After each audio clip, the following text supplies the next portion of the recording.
안녕하세요. 동국대학교 윤명철입니다. 그런데 사실은 8월 31일을 계기로 해서 제가 정년을 했어요.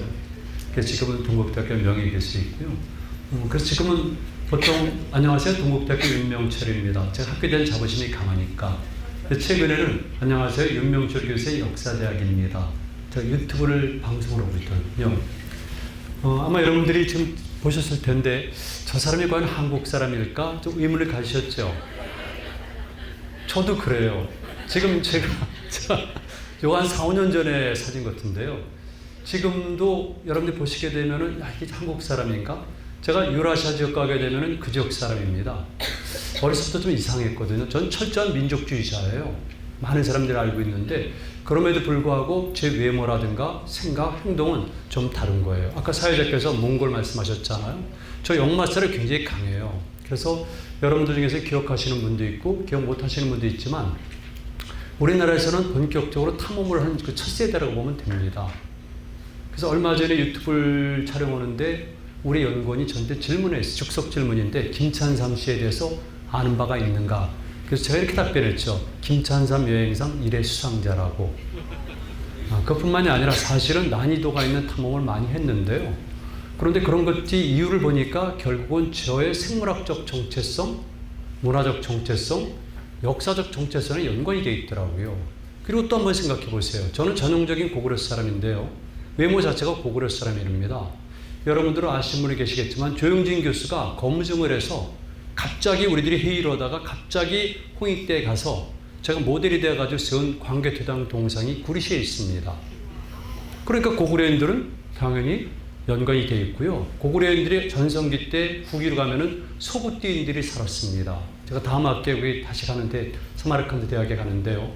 소구띠인들이 사실은 들어와 있었습니다. 그리고 전인평 선생님 말씀하시고 또 권영필 선생님 말씀하시겠지만 고구려의 미술과 음악, 특히 음악에는 너무나 여러분들이 알고 계시는 중국 신장 송내 실크로드가 아니라 흔히 말하는 중앙아시아의 예술과 직결이 되어 있습니다. 참 여기서 미리 말씀드리죠. 여러분들은 그동안 실크로드 그러면은 주로 신장 위구르 자치구만 생각하셨을 텐데 그렇지 않습니다. 그건 일부고요. 또 하나 말씀드리죠. 이번 말씀드리고 나서 다시 서론을 들어가는데요. 실크로드를 신장 위구르 자치구 지역의 실크로드마저도 개척한 것은 중국인들이 아닙니다. 제가 보기엔 끝까지 아니라고 생각해요. 첫 번째 한 사람들은 페르시아계입니다. 두 번째는 그리스인들이고요. 그리스인들은 그 대신 중앙아시아에서 더 동쪽으로 오지 못하지만 그리고 뒤를 이은 것이 바로 동북 방향에서 내려간 투르크인들이죠. 즉 흉노입니다. 그리고 뒤를 이어서 많은 종족들이 섞였는데 그러니까 당연히 소구띠인의 전형적인 저는 비록 고구려에 와서 피가 많이 우리 원한민족과 섞였지만 제 피 속에는 뭐가 섞였겠습니까? 당연히 페르시아인의 피가 섞였죠. 그리고 그리스인의 피도 섞였고요. 그리고 투르크의 피가 가장 많이 섞였고 그 외에 아랍의 피도 섞였을 가능성이 큽니다. 이게 우리들의 역사, 생물학적 정체성과 직결이 되어 있어요. 그래서 제 얼굴을 보시면은 우리 민족은 이렇게 생성이 되었구나. 이때 민족은 종족 개념은 아닙니다. 다만 생물학적 정체성 면에서는 이런 특성을 가지고 있다는 것이죠. 그래서 저는 이렇게 그 외모에 대해서 예전에는 조금 난 민족주의자인데 왜 이렇게 서구적으로 생겼을까 그랬는데 이제는 그렇지는 않습니다. 그리고 혹시 여러분들이 아실지 모르겠지만 제 주전공은 이 유라시아사가 아닙니다. 저는 고구려사가 주전공이고요. 또 하나는 동아시아 해양사가 전공입니다. 제가 이 자리에 왔기 때문에 천상 그 얘기를 할 수밖에 없는데요. 우리 민족은 해양활동이 매우 활발했습니다. 제가 국제회의 가서도 얘기를 합니다. 동아시아 해양에 관한 중국, 일본, 한국을 포함해서 내가 가장 많이 논문을 발표했다 얘기하거든요. 이유는 한국 학자들이 아니라 중국이나 일본 학자들이 하는 얘기입니다. 적어도 제가 설정한 동아시아 지역에서 해양활동의 주체는 우리였었다는 주장을 하는 거죠. 그런데 여러분들은 우리나라의 해양활동에 대해서 잘 모르시잖아요. 그건 우리나라 지성계 문제 그리고 우리나라 역사계 문제점입니다. 가장 중요한 해양활동에 대해서도 연구가 거의 없었던 것이죠. 지금은 좀 드러나고 있어요. 그러다 보니까 저는 주전공이 고구려와 해양사를 전공하고 있고요. 그런데 민족주의자이기 때문에 우리 민족의 정체성에 관한 관심이 남달랐거든요. 근데 외모도 그렇고 그러다 보니까 제가 주변적으로 많이 다녔는데 제가 학계에서는 그중 많이 해외를 다니지 않았을까 유라시아 세계를 그렇게 얘기를 합니다. 일본을 거쳐서 만주를 거쳐서 유라시아로 확장되면서 유라시아도 사실은 그냥 간 것도 여러분 많습니다만은 횡단도 몇 번 했거든요. 바다로 해서 90일간 제가 푸켓까지 갔고요. 자동차로 60일간 해서 이스탄불까지 갔습니다. 그리고 14일 동안은 TSR을 탔죠. 블라디보스톡에서.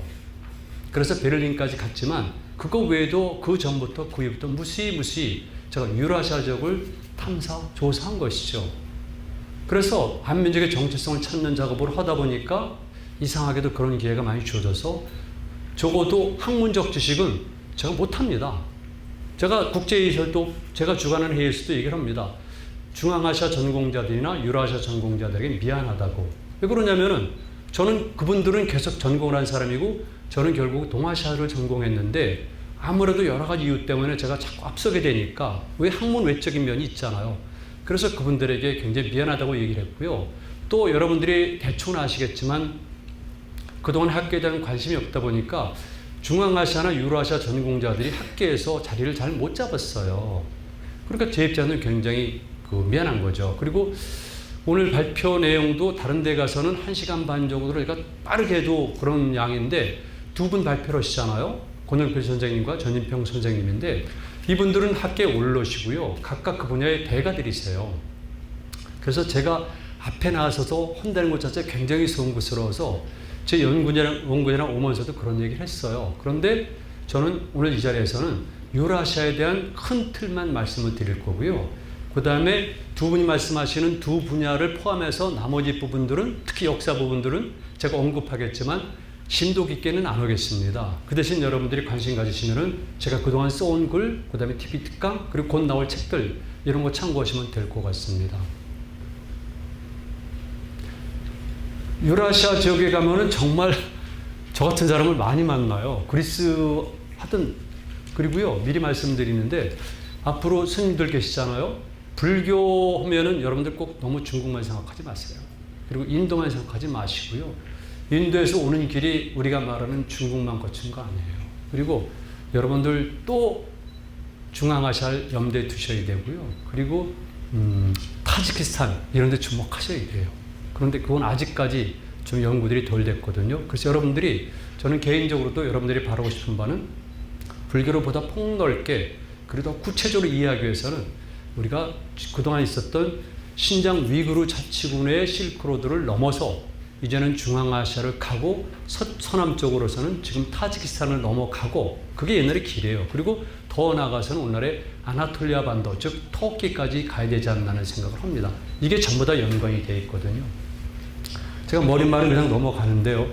제가 늘 관심 갖고 있는 것은 바로 현재 문제입니다. 제가 전공은 고대사지만 중요한 것은 현재고 다가오는 미래거든요. 그래서 역사는 미래학이라는 명제를 갖고 있고요.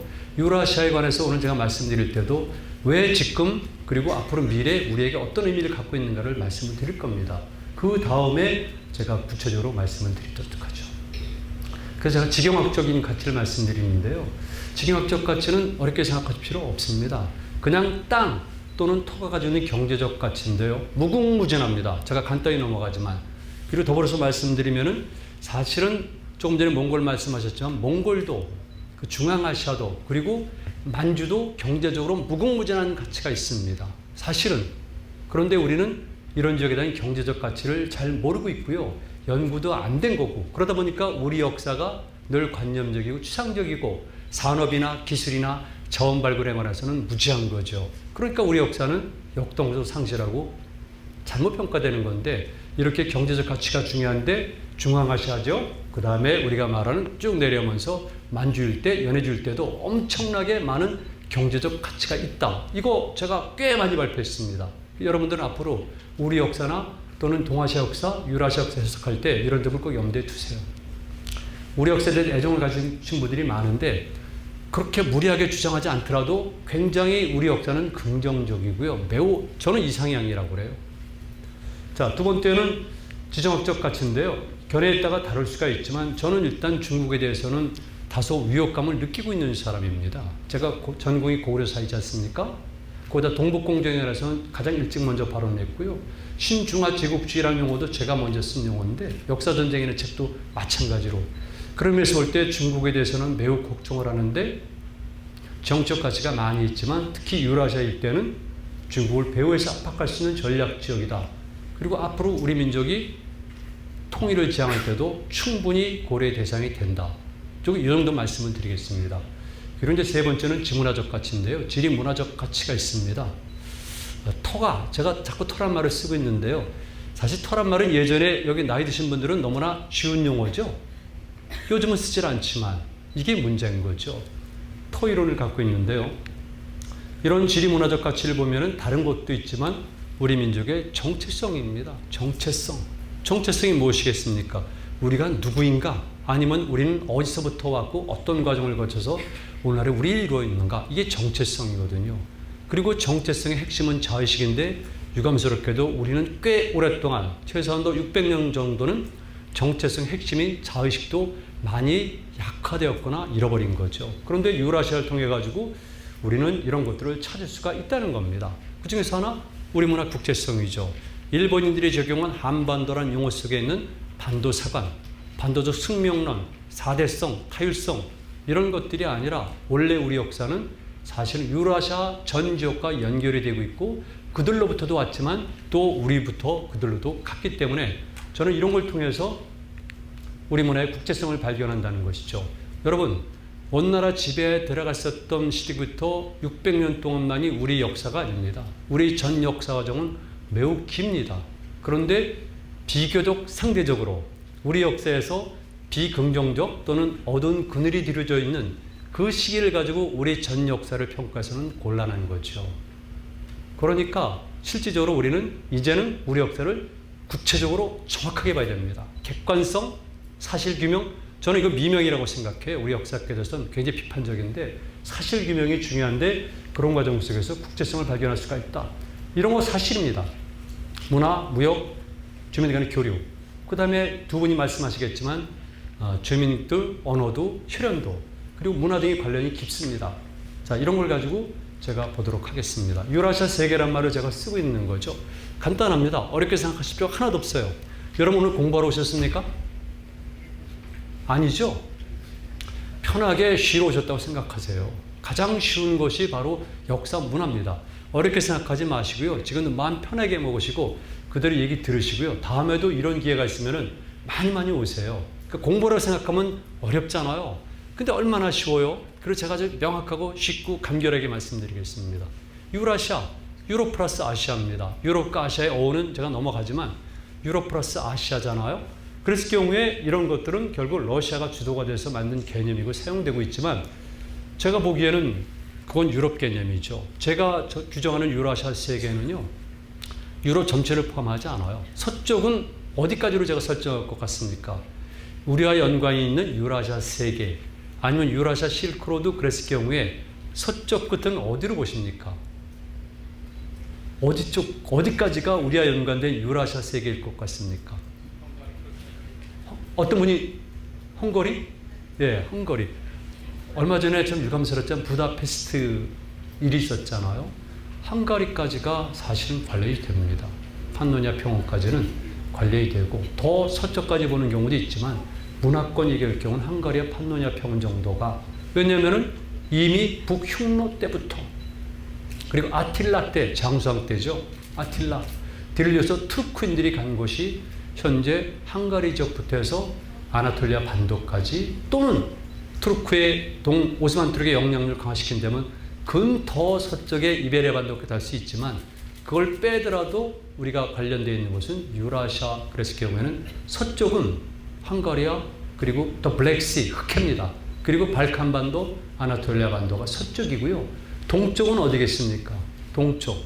극동이 파이스트가 우리가 끝입니까? 아니에요. 우리 극동 아니에요. 우리 동쪽에는 일본이 있고요. 일본의 북쪽으로 올라가면 무슨 반도가 있습니까? 캄차카 반도가 있잖아요. 거기 있는 사람들은 우리와 유사점이 많이 있어요. 물론 그 이전에 알타이어를 사용하고 있는 그 집단 이전의 고아시아계가 많이 있지만 유사한 점이 많이 있고요. 특히 문화는 유사한 게 많습니다. 그래서 제가 말씀드린 유라시아는 서쪽은 헝가리아 판노니아 평을 거쳐서 중앙아시아를 거쳐서 그리고 극동 시베리아 끝까지를 유라시아 세계를 보는 겁니다. 그리고 거기를 보게 되니까 여러분들이 본 것처럼 제가 이렇게 나누는 거죠. 이렇게. 크게 나눈 겁니다. 이렇게. 이제부터는 유라시아 그러면 여러분들이 어렵게 생각하지 마시고 유럽 플러스 아시아인데 특히 우리와 연관된 유라시아는 헝가리아 판노니아 평원 서쪽부터 동쪽의 캄차카 일대까지를 본다. 이들 지역은 우리와 어떤 형태로든지 간에 관련이 있다. 이렇게 이해하시면 돼요. 그러면 얼마나 우리가 크게 됩니까? 스케일이 크지 않습니까? 그리고 지금 자라나는 우리 아이들, 대학생들, 중고등학생들은 전 세계로 지금도 나가고 있지만 전 세계로 나가야 되거든요. 이왕 나갈 건데 그냥 나가서 되겠습니까? 나가는데 그래도 나의 정체성을 찾는다, 뿌리를 찾는다 이런 걸 기본으로 하지만은 구체적으로 앞으로 우리가 어떻게 살아야 될까? 나는 어떤 식으로 직업을 가져야 될까? 이런 전략적 사고도 해가면서 나가야 되는 거죠. 그렇죠? 아이들 어차피 나가지 않아요? 그랬을 경우에 그냥 내보내는 것이 아니라 이런 교육을 통해서 그들이 분명 목적을 가져간다면 그거는 국가 발전, 사회 발전에 큰 이바지할 수가 있는데 이걸 잘하는 나라는 어떤 나라입니까? 이런 걸. 옛날에 영국도 그렇지만 바로 우리들이 가장 싫어하는 일본입니다. 일본이 이런 걸 가장 잘해요. 저는 대학 때부터 일본 대학생들이랑 합동 탐험을 했거든요. 그리고 82년도부터 제가 일본을 다녔어요. 대학원 시절 때. 일본의 배낭여행을 이미 82년도에 했고 책도 냈는데 그러면서 일본을 그중 싫어하는 사람이고 일본 고대사에 대한 반박 논리를 펴내고 책을 낸 사람이지만 그러나 일본에게 배울 점이 있는데 이런 것들이 바로 일본의 특성이죠. 자, 자연환경이 이렇게 다양한데요. 제가 이걸 보여드리는 이유는 유라시아 지역이 다양하다면 우리도 다양하다는 거죠. 우리가 생물학적 정체성이 있다면 당연히 유라시아 이런 자연환경도 우리에게 전승이 된 겁니다. 저를 보세요. 제가 움직이지 말라고 그래서 지금 못 움직이고 있는데요.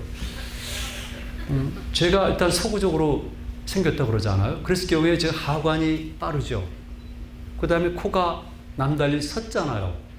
콧구멍이 좁고 이게 길잖아요. 입술이 얇고 그에 여러 특징이 있지만 이랬을 경우에 이거는 저의 생물학적 특성인데 이런 생물학적 특성을 낳은 것은 자연환경이에요.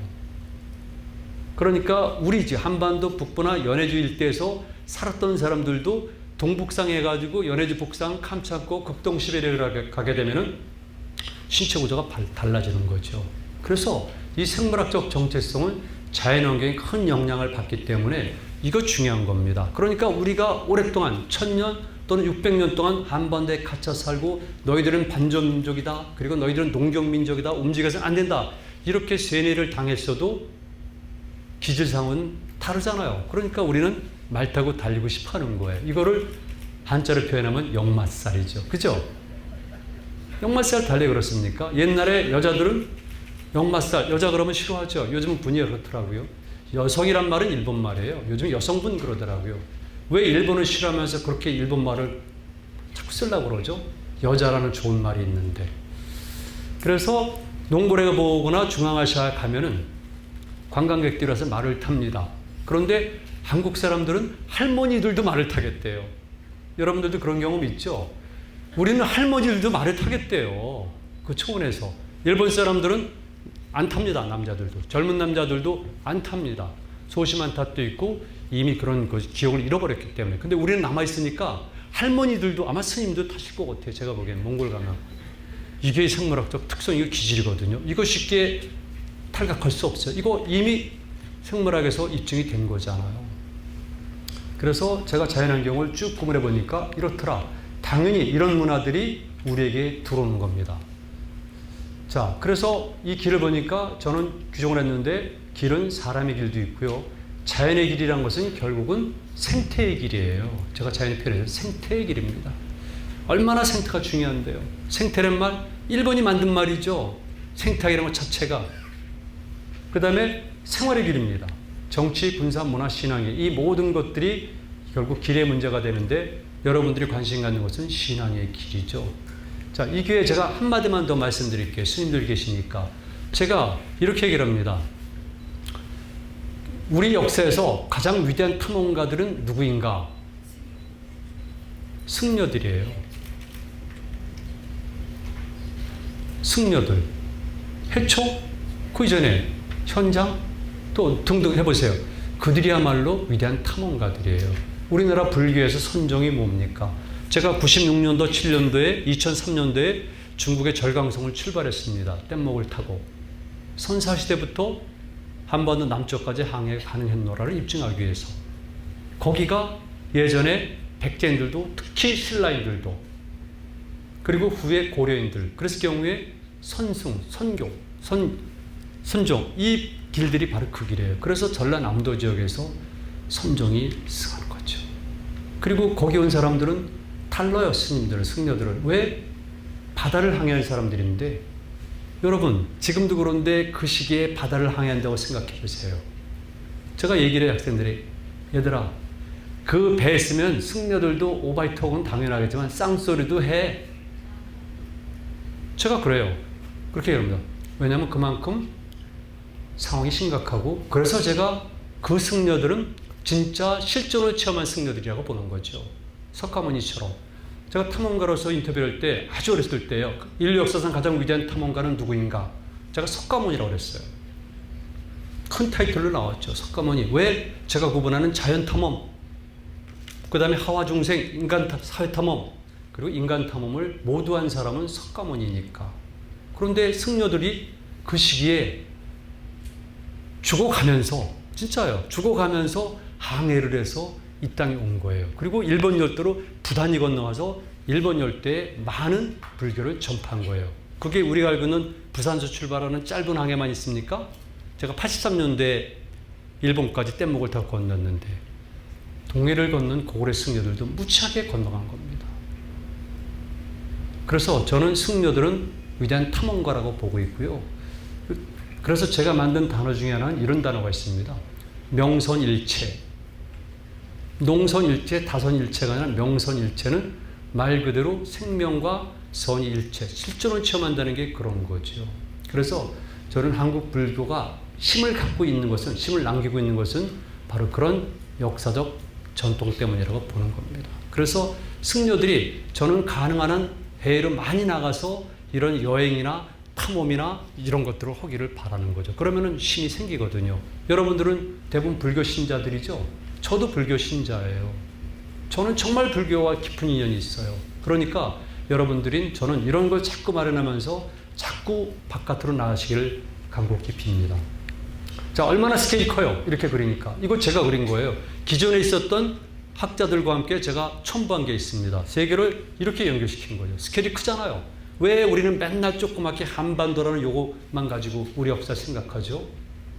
그건 일본인들이 만들어준 거잖아요. 우리가 반도민족입니까? 아니에요. 그래서 제 생각에는 동아시아, 그 다음에 유라시아 전체랑 연관시켜야 되고, 실제로 인간은 오래전부터 교류가 있었지만 최소한도 5만 년 전부터는 그냥 연속적으로 연결됐다는 것이 학계의 일반적인 이야기예요. 인간은 5만 년 전에 이미 여기죠. 좀 지나가 있으면 오스트레일리아까지 항해를 했잖아요. 뗏목을 타고. 이게 인간입니다. 인간은 굉장히 무서운 존재예요. 집념이 강하고 용기로 가득 찬 거죠. 그래서 이런 게 조금 이상하지가 않아요. 한국 역사학에 대해서는 제가 얼마든지 할 말이 있어요. 이런 것도 그렇고 해양도 마찬가지고 서양의 다른 나라나 다른 지역과 비교해봐라. 그래서 경우에 우리 동아시아 지역에서의 여러 가지 문제들은 아무것도 아니죠. 제가 이 바다를 얼마나 많이 왔다 갔다 했겠습니까? 뗏목을 타고 항해를. 제가 보기 어렵지 않아요. 이 세계를 움직였던 그런 흐름이 있는 겁니다. 자, 여러분 실크로드 그러면 그동안 이렇게 생각하셨죠? 이 부분을. 제가 그리지 않습니까? 이거 보면 이게 흔히 말하는 전형적인 실크로드예요. 이렇게 남북나라에서. 보이시죠? 그 다음에 이것이 바로 우리와 혈연적으로, 언어적으로, 문화적으로, 신앙적으로 관련이 깊은, 이게 흔히 말하는 초원의 길이에요. 유목민족들이죠. 우리 유목민족 아닙니다. 그러나 이런 유목민족 문화와 연결이 되어 있죠. 이게 강해요. 청동기 문화도 그렇고.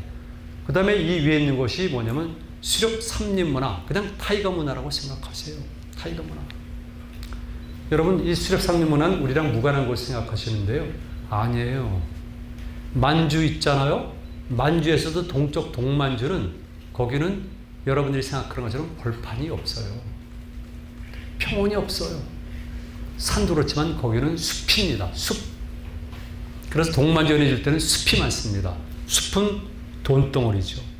왜? 나무 자체도 그렇지만 동물들이 많이 살잖아요. 동물 고기가 중요합니까? 모피가 중요하지. 그래서 가장 좋은 양질의 모피 산지들이 극동 시베리아 중에서도 바로 이 일대가 되는 거죠. 그래서 고구려인들도 모피를 많이 수출했지만 발해인들은 엄청나게 일본국에 모피를 수출해서 엄청난 무역 흑자를 일으켰던 겁니다. 이게 우리 사례에 나옵니까? 하나도 안 나오지. 일본의 정세에 나오는 기록들이지. 여러분 우리 역사 잘못 알고 있어요. 혹시 나이 드신 분들 율브린너 생각나세요? 율브린너가 모양이 좀 이상하잖아요. 서양인 것 유리브린너예요. 원래 유리 아니라 유리브린너. 왜? 러시아 사람이니까. 할머니가 몽골계고 율브린너의 할아버지와 외할아버지가 당시 고종으로부터 목재 체벌권 얻은 사람. 그러니까 독도 문제, 울릉도 문제랑도 연관이 되어 있는데요. 왜냐하면 제가 말씀드린 이유는 바로 예전에 우리가 왕성하게 활동했던 지역이 중요한 수렵 산림 문화권이라는 것이죠. 돈덩어리죠. 제가 간단히 넘어가지만. 그래서 타이거 문화도 있고요.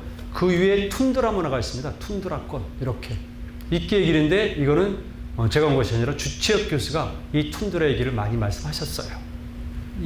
여기는 아니지만 하여튼 툰드라에 대해서. 그리고 아이스로드.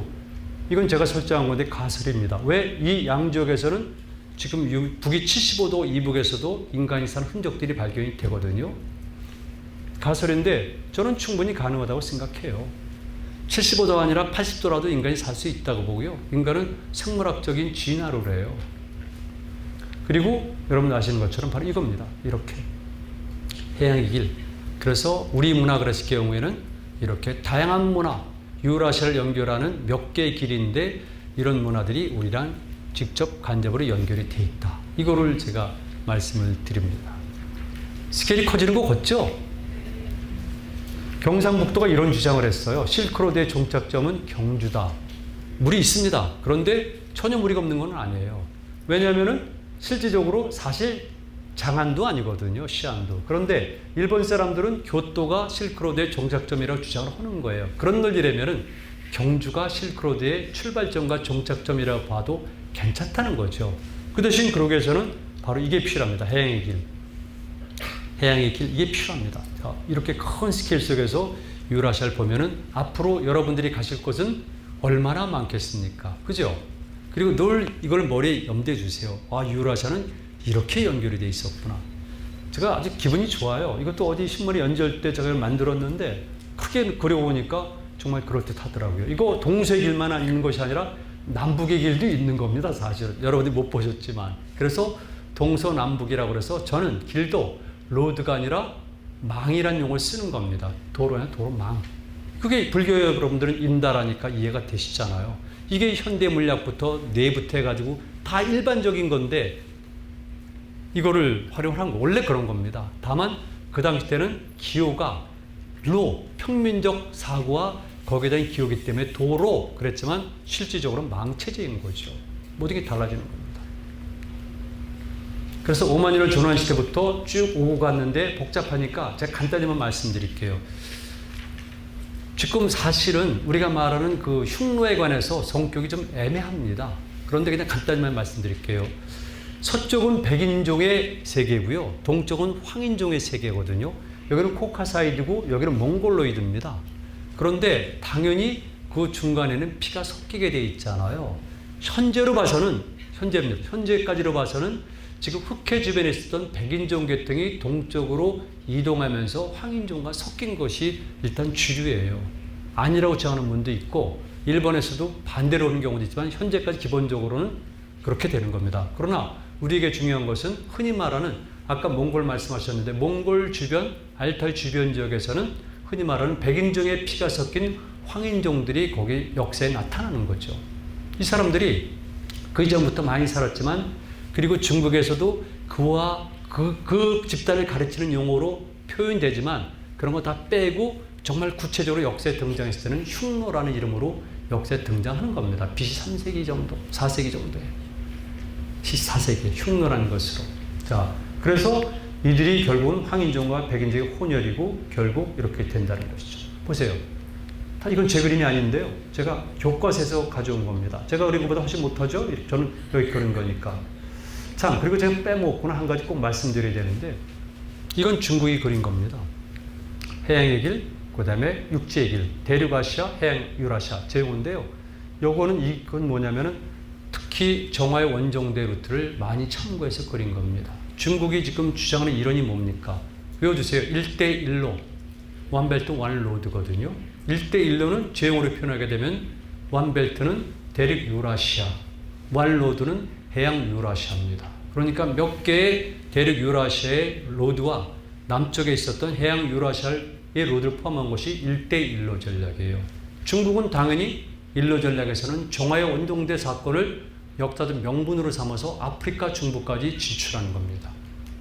그만큼 역사가 중요해요. 우리만 중요하게 여기지 않습니다. 한국 사람들이 역사를 소중하게 여긴다고요? 저는 그렇게 전혀 생각하지 않아요. 이거 방송되고 있죠? 저 거짓말이라고 생각해요. 상대적으로 비교해야 됩니다. 일본이 일본의 역사에 관해서, 중국, 다른 나라들이 또는 미국이 미국의 자국사에 대해서 갖는 관심과 우리를 비교해 보세요.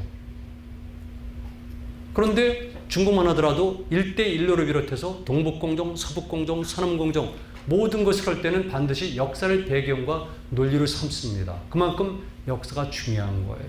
그러다 보니까 우리나라의 정치인들도 어설프게 무슨 수호지부터 해가지고 삼국지연이라는 소설을 가지고 자기의 생각이라든가 정책을 설명하잖아요.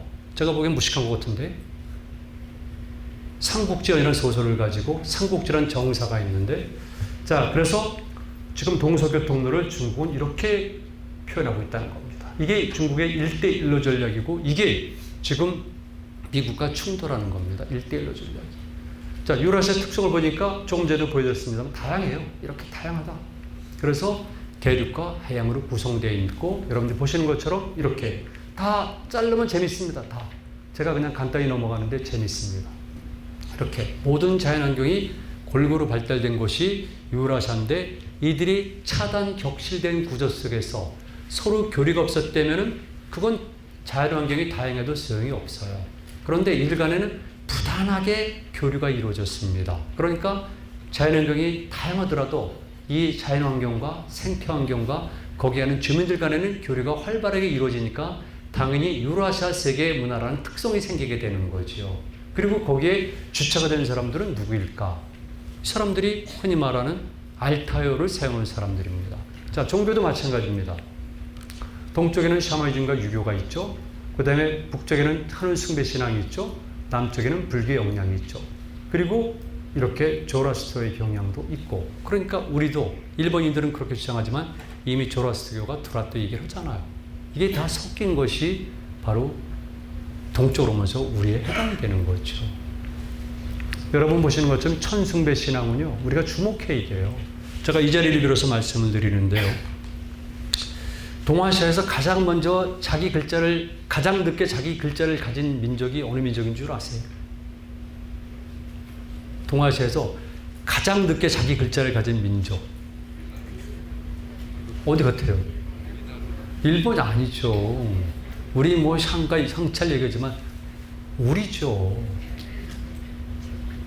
고란 문자도 있고 말갈 문자도 있고 위구르 문자도 있고, 그러니까 한글이 위구르 문자 아니면 저쪽 파스파문자 영향 받았다고 얘기하는 건 아니겠어요?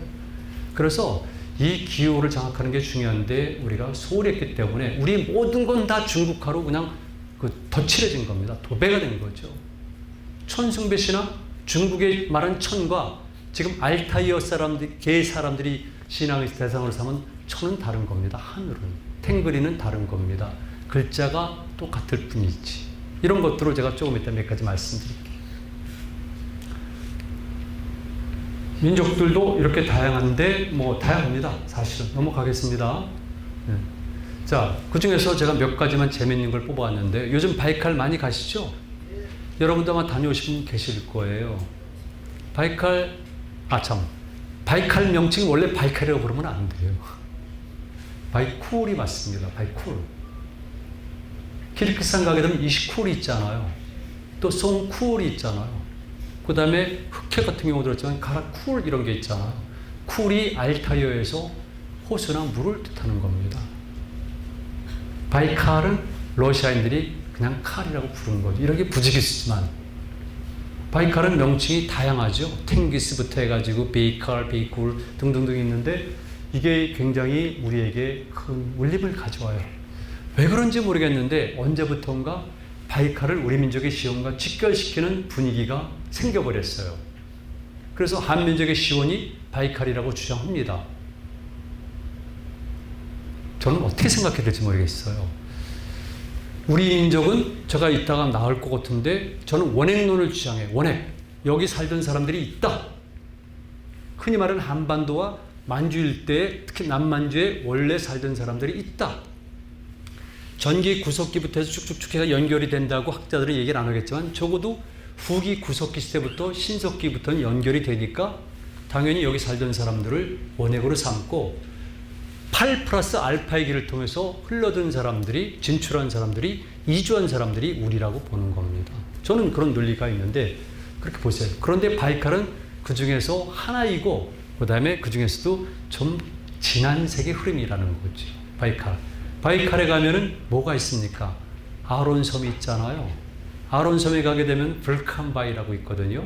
이때 불칸바이는 육당이 말하는 불암문아론, 즉 백두산을 지칭하는 불안과 연관된 거죠. 이게 불칸이란 말이 어디입니까? 몽골에서도 불칸산, 불칸, 그리고 어디까지? 흔히 말하는 발칸 지역까지, 그리고 당연히 아나톨리아 반도까지 이런 발기 언어들이 있는데 육당에서는 기저로했지만은 계속 보완이 되는 거죠. 그리고 바이칼은 흔히 말하는 동아시아의 모든 종족들이 거기와 더불어서 살았고 몽골의 징기스칸도 거기와 깊은 연관이 있다고 현지에서는 얘기를 하고 있어요. 그런데 기본적으로 볼 때 우리랑 연관이 깊기 때문에 앞으로 여러분들이 바이칼을 갈 경우에는 꼭 이런 면을 염두에 두세요. 그리고 감동적입니다. 바이칼은 아마 여러분들이 꼭 가실 것 같아서 제가 미리 말씀드리는데 바이칼은 우리 민족과 깊은 관련이 있지만 일부 사람들의 주장처럼 우리 민족의 하나의 시온은 아니다. 이렇게 말씀드리면 돼요. 그리고 이 바이칼의 아론섬을 처음 간 건 저예요. 사실 아론섬은 제가 찍었거든요. 바이칼 그중에서 아론섬이다. 왜? 불칸바이가 있으니까. 그래서 처음 가서 알려지고 본격적으로 알려진 거죠. 이런 것들은 언론을 통해서 다 증명이 된 거니까 제가 뭐 얘기하는 때. 그런데 그 이후에 여기만 민족의 시온인 것처럼 되는 거는 저는 안 된다는 거죠. 그 중에 하나. 그죠. 그리고 추후에 여러분들이 역사에 대한 관심을 갖고 계시잖아요. 그래서 경우에 어떤 특정한 상이라든가 특정한 주장을 그대로 통째로 받아들여서는 안 됩니다. 늘 상호 비교를 해야 돼요. 그래서 어느 한쪽만 받아들이게 되면 여러분들은 오류를 범할 수가 있는 것이고요. 그 오류가 개인적 오해에 끝나면 괜찮은데 집단 전체와 연관된 거라면 문제가 되는 것이죠. 꼭 이게 우리 한국 사람들이 기질적으로 그렇지만 좀 논리성이 부족해요. 너무 감성적이거든요. 이게 불칸바이입니다. 불칸바이만 여러분 떠오르는 사람이 있어요. 혹시 나이 드신 분들은 당대 유명한 여자 배우 트로이카 중에 한 명 아시죠? 남정님. 남정님과 이 바이칼이 연관되어 있잖아요. 네, 그렇죠. 바로 그겁니다. 그러니까 당시 춘원도 뭔가 생각을 한 거죠. 우리 민족과 연관성도 그렇지만 이 반도에서 오랫동안 갇혀간 사람들에게 어떻게 하면 만주와 그 다음에 흔히 말하는 몽골과 이 바이칼을 보여줄까 고민했던 것 같아요. 그래서 어린 여자 둘을 정인과 수님이라는 처녀를 등장시켜서 거길 가는 거예요. 요즘 경성이란 말이 뜬다면서요. 일본을 그렇게 싫어하면서 반일운동을 조직적으로 전개하는 이 사회 젊은이들이 왜 경성이라는 걸 갖고 거기에 대한 이상하던데 나는? 경성은 일본이 만든 용어잖아요. 어쨌든 경성을 출발해가지고 평양을 거쳐서 의지를 거쳐서 지창을 막 해가지고 춘원이 쓰는 겁니다. 그 책을 읽으면서 가슴이 뛰었을 저는 당시 식민지 조선의 백성들을 떠올려 봤어요. 그들이 얼마나 생각이 달라졌을까? 그 이전부터 그리고 그 이후도 우리는 뭡니까? 만주로 가서 독립전쟁을 펼쳤잖아요. 1812년부터 공식적으로. 그리고 그들이 독립전쟁의 주역이 된 거잖아요. 그렇죠? 우리 너무 오랫동안 잊어버리고 잃어버렸어요. 만주는 정말 전략적으로도 가치가 있지만 경제적으로 가치가 무궁무진한 겁니다. 일본도 중국도 그걸 인식하는데 왜 우리만 만주는 쓸모없는 땅이라고 스스로 얘기를 하고 있죠. 비겁하게. 넘어갑니다. 레나강이에요. 자, 이런 데는 암각화들 뭐 이런 것들은 일반 관광객들은 갈 수가 없는데 자, 그냥 간단히 넘어가지만 그래서 자꾸 이런 얘기들 하고 있는데요. 우리가 되기 이전에 일본인들이 먼저 이 지역에 왔잖아요. 일제시대 또 왔잖아요. 그러고 나서 일본인들이 한 얘기가 자기의 기원을 바이칼로 설정한 경우가 있는데 우리 뒤늦게 가서 얘기를 하는 겁니다. 우리랑 관련이 있지만 지원 자체는 아니다. 그리고 이제 거기서 보는 것처럼 부리아트관의 영 이런 것들이 있죠. 넘어가는데요. 그 다음에 여기서 꼭 한마디 말씀드리고 싶어요. 몽골 때문에 그런데 우리는 몽골의 지배를 받았죠. 교과서에 간섭이라고 되어 있잖아요. 지배를 받았거든요. 사실은. 그리고 지금도 몽골을 흠모하고 징기스칸을 대단히 높이 평가. 개인적으로서는 우리가 높이 평가해야 되는데 그 이상 흠모해서는 곤란해요. 그리고 마치 우리가 몽골과 연관된 것을 영광스럽게 생각한다거나 우리가 몽골의 브랜치처럼 생각을 해요. 아니에요. 근원을 따지게 되면 우리가 원래가 주입니다. 주 가지고 몽골이 브랜치입니다. 제가 말씀드린 것이 정확한 겁니다. 몽골은 선비족의 일파예요. 선비족. 선비족 중에서도 고구려의 6세기 무렵 때 실위의 한 브랜치가 몽골 실위예요. 그게 몽골이에요. 그러니까 선비입니다. 선비어와 거란어와 부여어는 같아요. 이건 당대 사료에 나오는 거니까 의심의 여지가 없어요. 당연히. 그리고 흥할령을 기점으로 해서 원래 거기는 여러분들이 보시는 것처럼 이렇게 흉노, 투르크인들의 땅이에요. 그런데 그들이 스스로 떠나거나 쫓겨가면 땅이 비죠. 그랬을 경우에 흥할령을 넘어간 선비족들이 그 땅을 차지하는 겁니다. 그러다가 징기스칸 때도 마찬가지였고 그 지역을 차지한 사람들이 전 초원을 통일하기에 유리하기 때문에 징기스칸이 결국은 통일하면서 흔히 말하는 대몽골 울루스가 만들어지는 겁니다. 그래서 대단히 뛰어나지만은 마치 우리가 몽골의 브랜치 그걸 뭐 영광으로 우리가 줍니다. 자, 그래서 여러분들이 아시는 것처럼 유라시아의 가장 중요한 사람들은 바로 투르크인들, 역사상에서는 흉노로 나타났죠. 보세요. 이렇게 흉노인들이 선비가 이게 몽골족이에요. 그러니까 선비족의 일파가 몽골이고요. 이거 잘못된 지도지만 기본적으로 이렇게 되어 있습니다. 이렇게. 자, 투르크인들의 얼굴입니다. 이게 여러분 중에서도 이 얼굴형 가진 사람들 많아요. 지금 여러분 제가 보면 이 얼굴형 가진 사람들 많습니다. 저도 그렇지만 그렇잖아요. 이렇게 하관이 빠르고 이렇게 하고 이런 얼굴들. 저 재밌습니다. 이 학생 보세요. 어떻습니까? 뭐 저랑 비슷하잖아요. 이거 알타이 산맥 저 안쪽에 들어가서 시골 가서 찍은 건데 간 가지고 찍은 건데 이렇게 되어 있어요. 그리고 흔히 말하는 신라의 연관성. 이따 아마 두 분 중에 한 분이 특히 권열표 인사님 말씀하실 것 같은데 그 적에 있는 적석총들입니다. 흔적들이죠. 거기 앞에 있는 석상들 제가 서 있죠. 이런 얼굴들이 있는 겁니다. 그래서 석상들을 게렉시로 또는 발발 걸었는데 무지하게 유라시아적에 많이 있습니다. 그러다 보니까 어떤 학자들은 제주도에 있는 하루방과 이걸 연관시키기도 하죠. 그러나 다른 견해도 있습니다. 남방계를 연관시키는 경우도 있는데 어쨌든 이렇게 유라시아적, 특히 중앙아시아 초원 일대는 이런 돌로 만든 석상들이 많이 있다는 겁니다. 샤머니즘 맞죠? 자, 각각 샤머니즘의 모습들인데요. 지금 여러분들은 요건 좀 익숙하지 않습니까? 요 그림은? 익숙하죠? 이건 제주도 거예요. 이거는요. 지금 우리나라에서 이런 거 다 없앴어요. 이거는 지금 알타이 있죠. 이거 제 거가 아닌데 다른 걸로 했는데 제 거 똑같아요. 알타이족부터 캄차카부터 해가지고 다 이렇게 돼 있습니다. 카자흐스탄 다. 이게 옛날에 우리 거였었잖아요. 옛날에 당나무란 게 이거잖아요. 이건 모조리 배워버렸죠. 그 정체성이 사라지게 되는 거죠. 원래 한 민족이 다른 민족을 지배할 때, 한 국가가 다른 국가를 지배할 때는 그 집단의 정체성을 없애버리기 때문에 그러다 보니까 지명, 역사, 신앙 모조리 없애버립니다. 근데 우리는 스스로가 자초해서 없앴습니다. 이거 반성의 이데요. 저는 우리나라 사람들이 민족주의자라고 생각하지는 않아요. 본인들이 그렇게 생각할 뿐이지 그렇다면 노력을 기울여야 되거든요. 제가 보세요. 제가 이 발끝부터 머리까지 우리 전통으로 남아있는 게 뭐가 있습니까? 없잖아요. 우리 옷을 입습니까? 아니면 우리 모자 씁니까? 이 신발도 터키 신발이에요. 그래서 이게 정상적이었지만 다른 나라는 꼭 그렇지 않다는 거죠. 여러분들이 유라시아, 특히 중앙아시아 가시면은요, 여자들은 당연하지만 남자들도 자기 전통을 부분적으로 간직하고 있습니다. 문화를 수용하는 것과 모방은 다른 건데 우리는 유감스럽지만 너무 모방했다는 것이죠.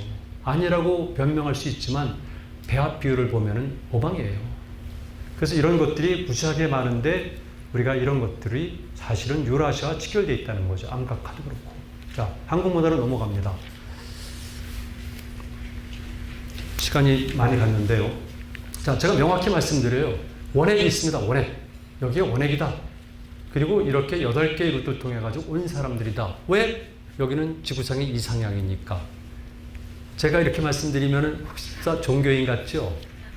아니에요. 제가 역사학자잖아요. 그리고 제 이름이 걸려 있는데 제가 그냥 이런 그림을 그렸겠습니까?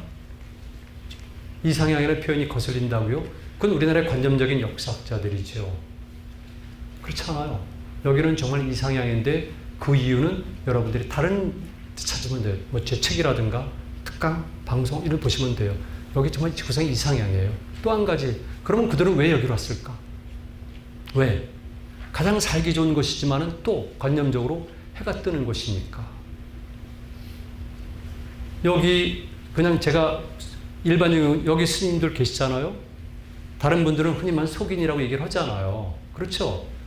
여러분들 모두가 궁극적인 깨달음을 얻는 걸 목표로 삼지만 가는 길은 다르잖아요. 다르죠?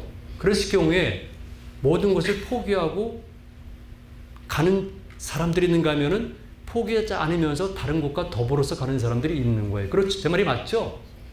그렇다면은 당연하게 동쪽으로 누구나 오고 싶어요. 해 때문에. 그런데 끝까지 온 사람들이 있다는 거죠. 자기에게 주어진 상황을 탈피하고 안정된 상황을 탈피하고 보수적인 삶을 탈피하고 새로운 세계를 지향하면서 이념을 향해서 온 사람들이 누굽니까? 우리들이에요. 당연히 제가 얘기를 합니다. 학생들에게. 얘들아, 에베레스트가 8848m다. 8800m까지 올라가다가도 포기한 사람들 많다. 진짜예요. 저도 그래요. 탐험할 때 때로는 이렇습니다. 이게 방송하니까 잘 됐네.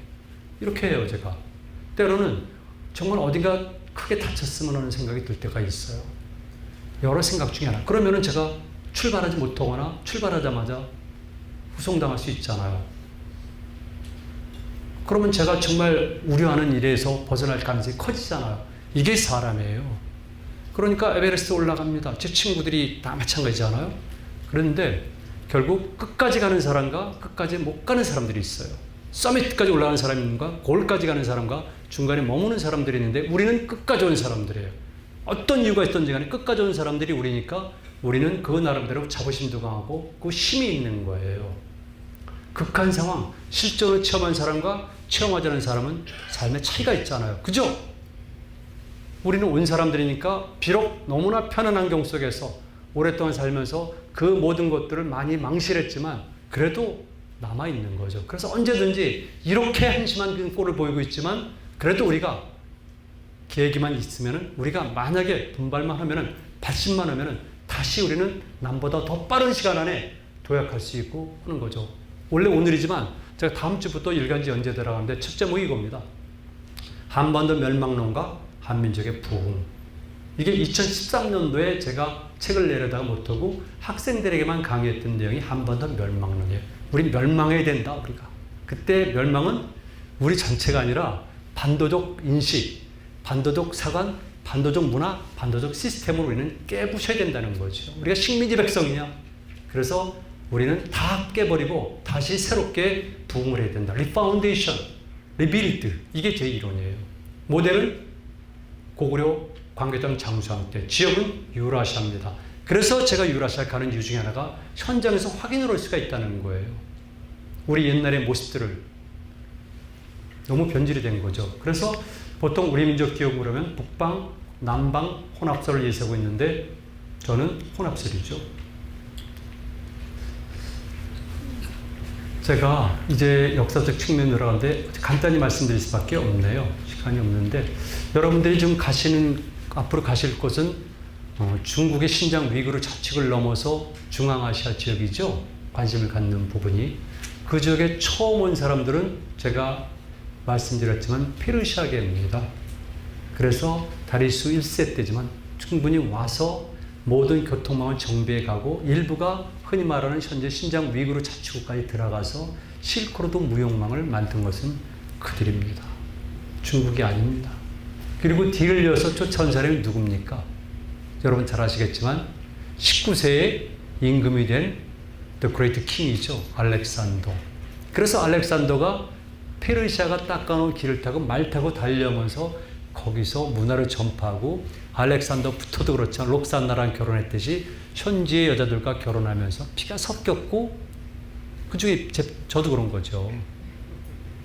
그리고 다시 뒤를 이어서 페르시아에겐 월지를 치고 지금 오늘날의 몽골촌 근처에서 투르크인들 쭉 흉노가 내려오면서 월지를 쳐서 쫓아버리고 오늘날의 신장 위구르부터 중앙아시아 조금 서쪽까지를 그들이 장악한 겁니다. 실크로드의 무역망을. 그리고 당연히 월지인들은 쫓겨가다 보니까 그들이 어디까지 갑니까? 서쪽으로도 가지만 서남쪽으로 가서 여러분들이 불교는 분들이 잘 배웠던 쿠샨 왕족. 이해되시죠? 그러니까 그 위에 불교는 바로 쿠샨 왕족 그리고 그리스 영향 받아가지고 그런 불교가 만들어지고 저 같은 형태의 불상이 만들어지니까 우리나라의 금동미륵보살 반가사상 83호 79호 그리고 일본 국보 제1호로 알려진 목조 보관 미륵보살 반고 사유상 같은 이런 형태의 불상들이 만들어진 거죠. 이제 이해되시죠? 이렇게 연결된 겁니다. 그리고 그 이후에 해초라든가 이런 분들은 우리가 생각과는 달리 그 길을 따라서 많이 오신 거죠. 파미르도 한번 꼭 가보세요. 파미르도 여러분들이 가보셔야지 남의 말만 들어서는 너무 오류가 많더라고요. 직접 가보셔야 돼요.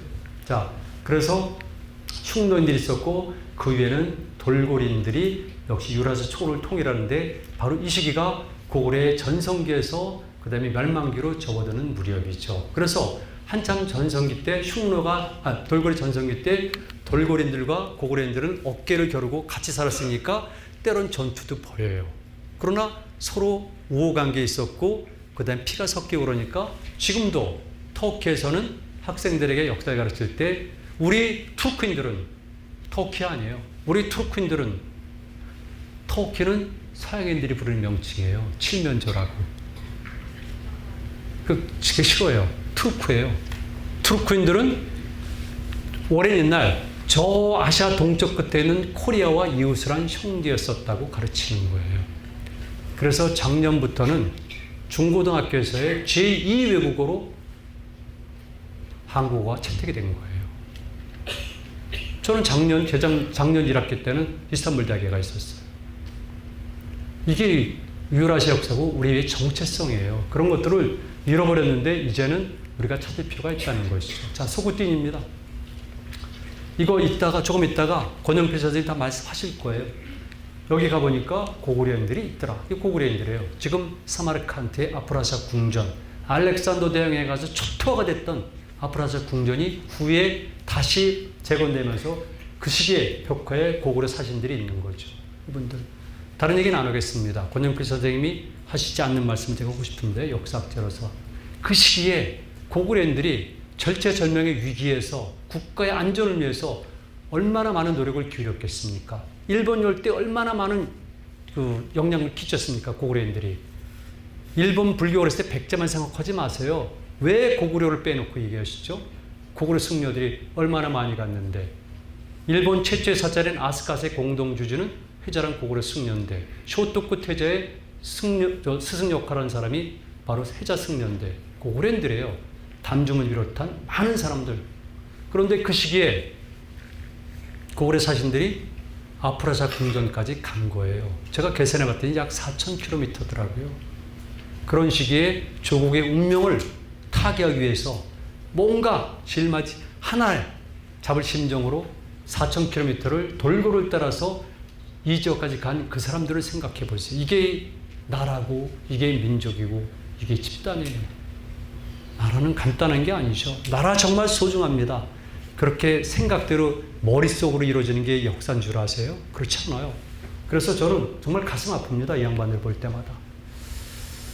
그래서 이 얘기만 제가 말씀드리고요. 넘어갑니다. 이거 경상북도에서 제가 대당을 가서 그 협력비를 세운 겁니다. 자, 많습니다. 우리 언어. 자, 한, 발금, 발, 대가리, 감, 이게 전부 다 알타였는데 남아있는 거고요. 시간이 없기 때문에 하나만 말씀드릴게요. 하나. 뭡니까? 여러분 지금 우리나라의 국호가 무엇이죠? 대한민국이죠. 그럼 약자가 한국 아니에요.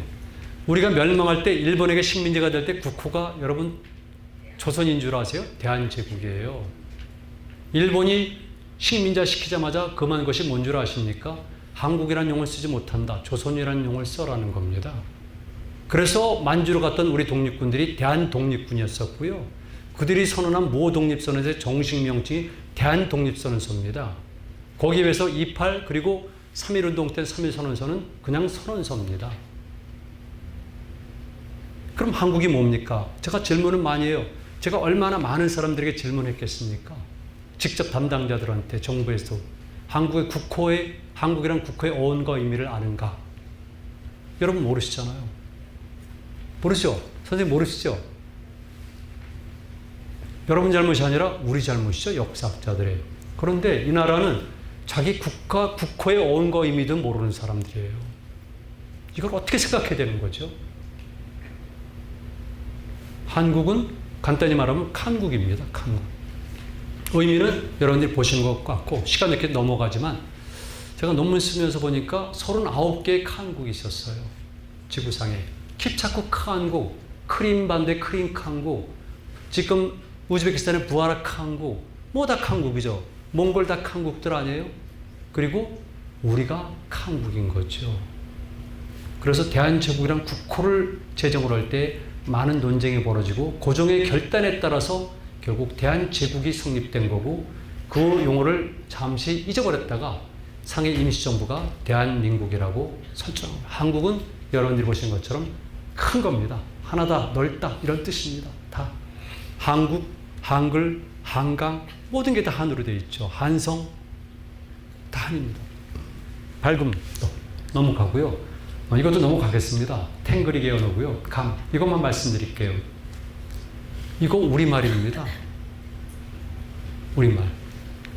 잊어버렸죠. 원래 감 그러면은 이거는 알타어로 무당이라든가 신을 뜻하는데 백두산의 최초의 명칭이 불암산이지만 고구려인들은 개마산이라고 불렀어요. 그리고 경기도 김포도 원래 검포입니다.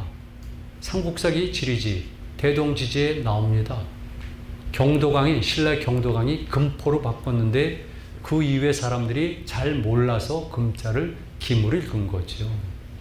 그러니까 공지 웅진도 고마라고 부르는 겁니다. 고마성. 이게 정식 사료에 나오는 얘기들이죠. 그래서 이런 감개 언어가 있는데 이것도 우리는 잃어버렸지만 알타이나 또는 일본에는 남아있다는 겁니다. 그 외에도 많은 것들이 남아있고 우리는 없어진 거죠. 그래서 만약 이런 것들이 꼭 알아야 된다면은 그리고 우리 민족의 정체성을 찾는 작업의 일환이라면 여러분들 이런 걸 아시고 가면은 훨씬 좋습니다. 그리고 그들에게도 얘기할 수 있잖아요. 노예와 우리는 옛날부터 형제 국가에 있었다. 우리는 이러이러한 언어를 공유하고 있고 이러이러한 신앙을 공유하고 있다. 그 다음에 우리 역사에 고구려라는 나라가 있었는데 고구려인들이 추는 춤은 워낙 유명했지만 그리고 그들이 연주했던 악기는 너희 나라와 직결되어 있고 너희 나라 걸 많이 수용한 것이다. 이렇게 얘기하면 우리가 중앙아시아를 진출하는데 얼마나 유리하겠습니까? 그렇잖아요? 여기 스님들 계신데 불교 음악과 그 다음에 중앙아시아 음악과의 관계를 생각하셔야죠. 진짜입니다. 고구려 악기가 38가지가 있는데 상당히 많은 거는 중앙아시아 지역에서도 지금도 사용되고 있는 거죠. 그 외에도 많이 있지만은 넘기겠습니다.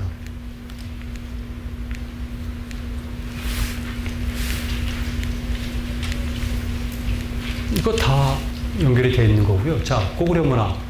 권영길 선생님 말씀하시고 이렇게 이런 것들이 고구려 공덕화에 있는데 실제로 연관이 되어 있는 거죠. 이 사람 가운데 있는 이 사람, 네, 역사, 우자.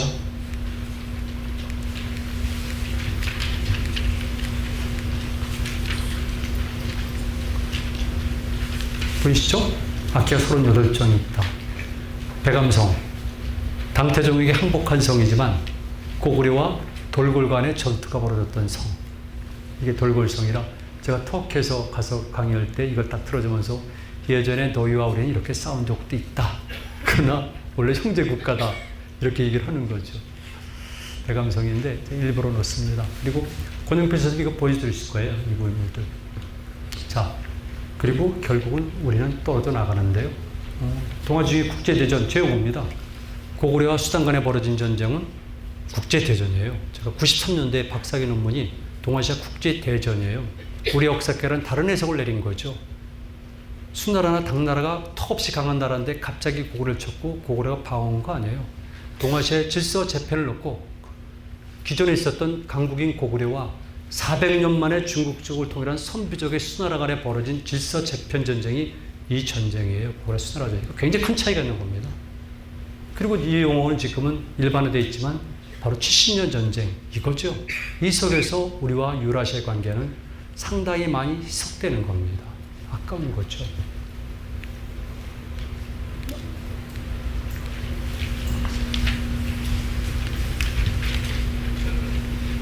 자, 이제 시간이 너무 지났기 때문에 제가 정리를 해드려야 될 것 같아요.